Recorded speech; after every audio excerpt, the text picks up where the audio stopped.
사약이 들어오기 전 그 여자는 먼저 왕을 찾지 않았습니다.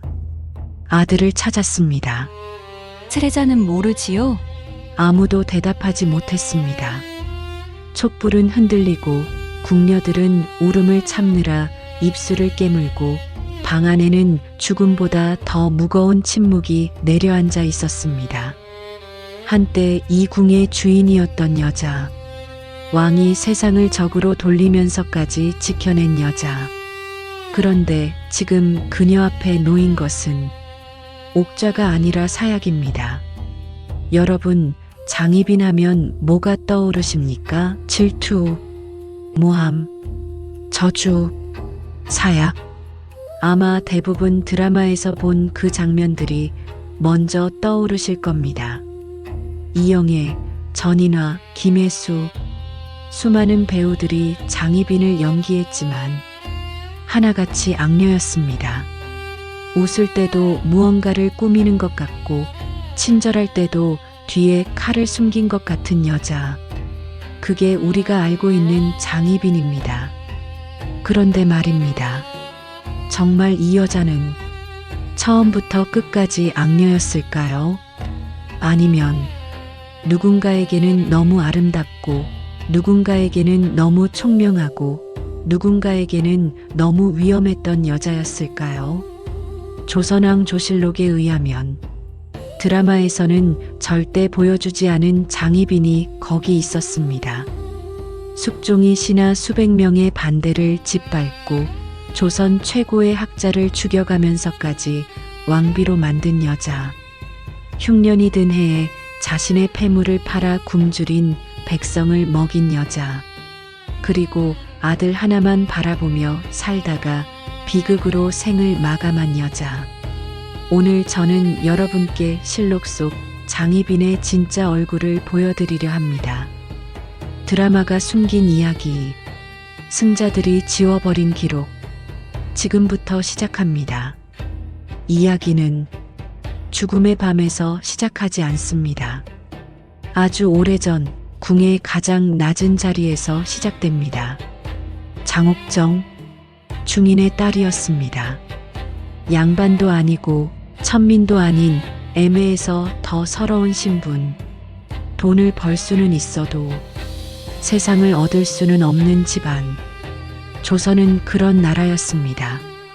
태어나는 순간 갈 수 있는 길이 정해지고 사랑할 수 있는 사람조차 신분으로 가려야 했던 시대. 그런 집안의 어린 딸이 궁으로 들어옵니다. 높은 담장안, 꽃보다 침묵이 많고 비단보다 눈치가 많은 곳. 한번 잘못 보이면 끝이고 한번 눈에 띄면 더 위험한 곳. 그곳에서 어린 장옥정은 한 사람의 시선을 받습니다. 숙종. 아직은 소년 같은 얼굴. 하지만 이미 사람의 운명을 바꿀 수 있는 왕. 처음엔 스쳐 지나가는 눈길이었을지 모릅니다. 하지만 어떤 만남은 짧을수록 깊게 남습니다.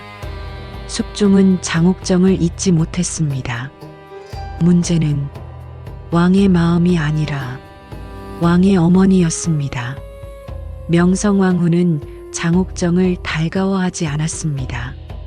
노비의 피가 섞인 여인을 내 아들 곁에 둘 수 없다. 중인 출신의 궁녀가 왕의 마음 가까이 있다는 사실. 그건 단순한 불쾌함이 아니었습니다. 질서가 흔들리는 일이었습니다. 결국 장옥정은 궁에서 밀려납니다. 아무 말도 하지 못한 채 불려온 문으로 들어와 쫓겨나는 문으로 나가야 했습니다. 그날 장옥정은 알았을 겁니다. 궁에서는 사랑보다 신분이 먼저라는 것, 눈물보다 가문이 더 센 힘이라는 것. 그런데 이상한 일은 그 다음에 벌어집니다. 쫓겨난 여자는 돌아오지 못하는 법인데 숙종은 기다렸다는 듯 그 여자를 다시 불러들입니다. 명성황후가 세상을 떠나자 숙종은 더 이상 숨기지 않았습니다. 장옥정은 다시 궁으로 들어옵니다. 그리고 이번엔 누구도 모르는 여자가 아니라 왕이 직접 찾은 여자가 되어 돌아옵니다. 궁 안의 바람이 달라집니다. 사람들이 수군거립니다. 또 그 여자인가? 전하의 마음이 깊다더라. 이번엔 다를지도 모른다. 그리고 정말 이번엔 달랐습니다. 1688년 장옥정이 아들을 낳습니다. 이윤, 훗날 경종이 되는 아이. 그날부터 장옥정은 단순히 사랑받는 후궁이 아니었습니다. 왕의 여자가 아니라 왕의 아들을 낳은 여자가 됩니다. 궁에서 아이는 사랑의 결실이 아닙니다. 아이란 곧 명분이고 권력이고 미래입니다. 숙종은 아이를 바라봤고 장옥정을 바라봤고 마침내 결심합니다. 이 여자를 왕비로 세우겠다. 그 한마디는 사랑 고백이 아니라 전쟁 선포였습니다. 왜냐하면 그 자리에 이미 다른 여자가 앉아 있었기 때문입니다. 2년왕 후 민씨, 명문가의 딸, 흠잡을 데 없는 왕비, 신하들의 존경을 받던 중전, 그 왕비를 내치고 중인 출신 후궁을 올린다? 궁이 아니라 나라 전체가 뒤집힐 일이었습니다. 신하들이 들고 일어납니다. 상소가 쏟아집니다. 반대가 빗발칩니다. 이건 아니라고, 이건 조선의 법도와 질서를 무너뜨리는 일이라고. 그 반대의 한가운데 한 노인이 섭니다. 송시열, 이름 하나로 조선을 움직이던 학자, 서인의 정신적 기둥, 선비들의 스승. 그가 말합니다. 전하, 아니 되옵니다. 그러자 숙종은 돌아서지 않았습니다. 오히려 더 차가워졌습니다. 귀양, 그리고 끝내 사약. 왕은 조선 최고의 학자를 죽입니다. 왕비 한 사람을 바꾸기 위해 여기서 우리는 숨을 삼켜야 합니다. 대체 어떤 여자이기에 왕이 이토록 멀리 갔을까요? 신하를 버리고 조정을 갈라버리고 피를 보면서까지 지켜낸 여자. 정말 그 여자가 단지 요망한 미인 하나였을까요? 1689년 장옥정은 마침내 왕비가 됩니다. 장희빈.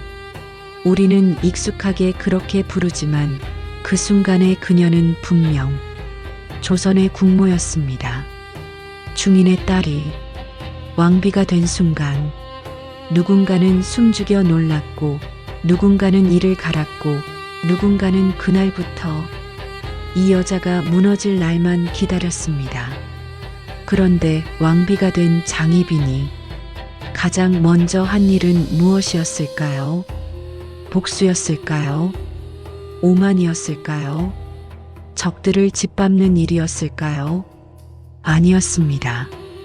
흉년이 들었습니다. 함경도에 굶주린 백성이 넘쳐났고 곡식 창고는 비어가고 아이들 울음소리는 길어졌습니다. 그때 장희빈은 자신의 패물을 내놓습니다. 금비녀, 옷가락지, 귀한 놀이개. 여자에게 장신구는 사치가 아닙니다. 때로는 자존심이고 때로는 마지막 체면입니다. 그걸 벗어 백성의 밥으로 바꿉니다. 굶주린 이들에게 구휼미를 보냅니다. 왕비가 된 첫 해 그녀가 한 일은 누군가를 저주하는 일이 아니라 누군가를 살리는 일이었습니다.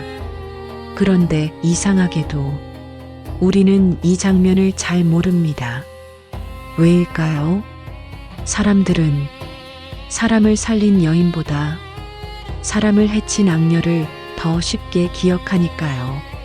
조용히 선행을 한 여자는 이야기가 되지 못하고 독한 소문을 가진 여자는 전설이 되니까요. 하지만 장희빈의 진짜 얼굴은 거기서 끝나지 않습니다. 그녀에겐 세상 무엇보다 소중한 존재가 있었습니다. 아들, 세자 이윤. 어머니가 된 이후에 장희빈은 사실상 한 방향만 보고 살았습니다. 내 아이, 저 아이만은 지켜야 한다. 저 아이만은 왕좌에서 밀려나면 안 된다. 저 아이만은 살아남아야 한다. 궁에서 아이를 키운다는 건 따뜻한 전내 나는 행복이 아닙니다. 오늘 웃다가도 내일 죽을 수 있는 곳, 누군가의 식사, 누군가의 약, 누군가의 말 한마디가 칼이 되는 곳. 그러니 장희빈에게 아들은 사랑의 대상이면서 동시에 목숨보다 먼저 지켜야 할 운명이었을 겁니다. 아이가 아프면 밤을 새웠을 것이고 기침 소리 하나에도 심장이 철렁했을 것이고 새벽마다 아무도 모르게 손 모아 빌었을 겁니다. 제발 이 아이만은, 제발 이 아이만은 나처럼 밀려나지 않게 해달라고. 하지만 궁은 엄마의 기도를 비웃듯 다시 방향을 바꿉니다. 1694년 갑술한국. 숙종의 마음이 돌아섭니다. 그렇게 뜨겁던 사랑은 이상하리만큼 빨리 식고 무너지지 않을 것 같던 권력은 하루아침에 뒤집힙니다. 서인이 돌아오고 인현왕후가 복이 되고 장희빈은 다시 희빈으로 떨어집니다. 왕비에서 후궁으로 하늘 끝까지 올랐던 여자가 사람들 앞에서 다시 내려오는 순간 그 굴욕을 어떻게 다 말할 수 있을까요? 자신 때문에 쫓겨났던 왕비가 다시 그 자리에 앉는 걸 그녀는 살아서 지켜봐야 했습니다. 궁 안의 인사 한마디, 시선 하나, 문이 닫히는 소리까지 모두 모욕처럼 들렸을 겁니다. 그런데 진짜 비극은 그 다음입니다. 1701년 인현왕후가 세상을 떠납니다. 병이었습니다. 그런데 왕비의 장례가 끝나기도 전에 고발이 들어옵니다. 장희빈이 신당을 차리고 인현왕후를 저주했다는 것. 저주, 바로 그 단어 하나로 한 여자의 남은 생애가 결정됩니다. 숙종은 너무 빨랐습니다. 믿을 수 없을 만큼 빠르게 사약을 명합니다. 조사가 다 끝난 것도 아닙니다. 변명이 다 들린 것도 아닙니다. 함께 살았던 세월이 짧은 것도 아닙니다. 그런데도 왕은 망설이지 않습니다. 왜였을까요? 정말 저주가 사실이어서? 아니면 그녀를 살려두는 것이 너무 위험했기 때문일까요? 세자의 어머니, 한때의 왕비, 여전히 강한 이름. 숙종은 사랑했던 여자를 버린 것이 아니라 어쩌면 두려워했던 여자를 지운 것인지도 모릅니다. 훗날 아들이 왕이 되면 어머니를 다시 세우려 할까봐, 그 오래된 불씨가 다시 궁을 태울까봐, 그래서였을까요? 사약이 든 자는 너무 쉽게 그녀 앞에 놓였습니다. 그 밤 장희빈은 무슨 얼굴이었을까요? 분노였을까요? 체념이었을까요? 아니면 끝까지 아들 걱정뿐이었을까요? 우리는 알지 못합니다. 패자의 마지막 얼굴은 기록 속에서 늘 빨리 지워지니까요. 그리고 그 다음부터 장희빈의 이야기는 대부분 승자들의 입으로 전해집니다. 그녀를 미워했던 사람들, 그녀가 사라져야 편했던 사람들, 그녀의 몰락으로 웃었던 사람들, 그들이 남긴 말이 세월을 건너 오늘 우리 머릿속에 장희빈이 되었는지도 모릅니다. 질투 많은 여자, 잔인한 여자, 저주의 여인. 하지만 다른 얼굴도 분명히 있었습니다. 왕이 모든 반대를 무릅쓰고 세운 여자, 백성을 위해 패물을 내놓은 여자, 아들 하나를 위해 세상과 맞선 여자, 그리고 끝내 권력의 소용돌이 한가운데서 가장 처절하게 무너진 여자. 그러니 이제 우리는 묻게 됩니다. 장희빈은 정말 악녀였을까요? 아니면 너무 높은 곳까지 올라가 버린 탓에 누군가에게 반드시 지워져야 했던 여자였을까요? 어쩌면 그녀는 독한 여자가 아니라 끝까지 버틴 여자였는지도 모릅니다. 사랑을 믿었고 아들을 지키려 했고 마침내 정치의 칼날 아래 쓰러진 여자. 우리가 오늘 만난 장희빈은 드라마 속 표독한 얼굴이 아닙니다. 한 번 사랑받았고 한 번 왕비가 되었고 한 번 모든 것을 잃은 여자. 그리고 마지막 순간까지 왕이 아니라 아들을 먼저 떠올렸을지도 모르는 여자. 그런데 여러분, 이 이야기엔 아직 가장 차가운 장면이 남아 있습니다. 숙종은 왜 돌아섰을까요? 세상을 적으로 만들면서까지 올려놓은 여자를 왜 누구보다 빨리 버렸을까요? 인현왕후가 다시 궁으로 돌아오던 날, 그날 두 사람 사이에는 대체 무슨 일이 있었던 걸까요? 사랑은 어디서 끝났고 정치는 어디서 시작됐을까요?